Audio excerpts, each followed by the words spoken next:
معزز سامعین اکرام، السلام علیکم ورحمۃ اللہ۔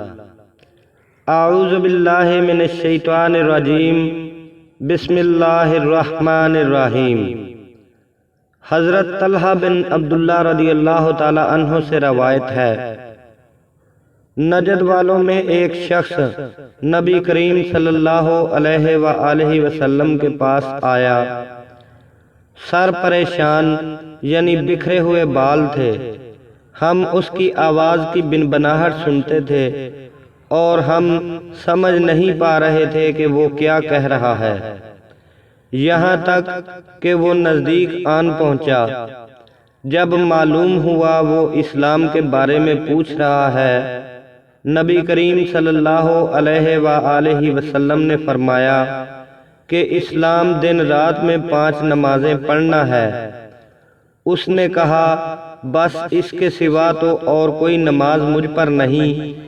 آپ صلی اللہ علیہ وآلہ وسلم نے فرمایا، نہیں، مگر تو نفل نماز پڑھے تو اور بات ہے۔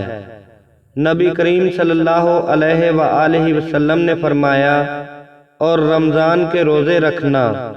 اس نے کہا، اور کوئی روزہ مجھ پر نہیں ہے۔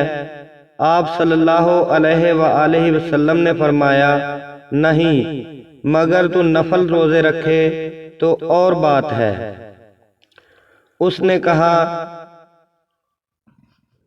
اور نبی پاک صلی اللہ علیہ وآلہ وسلم نے اس سے زکوٰۃ کا بیان کیا۔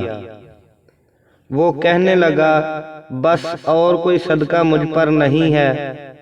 آپ صلی اللہ علیہ وآلہ وسلم نے فرمایا، نہیں، مگر یہ کہ تو نفل صدقہ دے تو اور بات ہے۔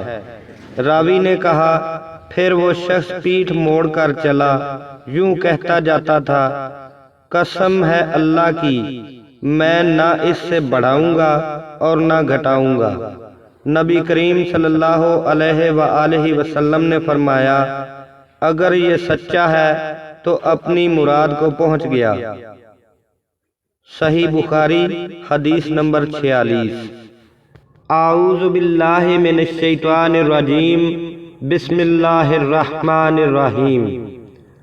حضرت ابو ہریرہ رضی اللہ تعالی عنہ سے روایت ہے، رسول اللہ صلی اللہ علیہ وآلہ وسلم نے فرمایا، جو شخص ایمان رکھ کر اور ثواب کی نیت سے کسی مسلمان کے جنازے کے ساتھ جائے، نماز اور تدفین سے فراغت ہونے تک اس کے ساتھ رہے، تو وہ 2 قرات ثواب لے کر لوٹے گا۔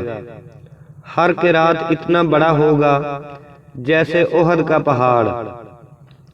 اور جو شخص جنازے پر نماز پڑھ کر دفن سے پہلے لوٹ جائے تو وہ 1 قرات لے کر لوٹے گا۔ صحیح بخاری، حدیث نمبر 47۔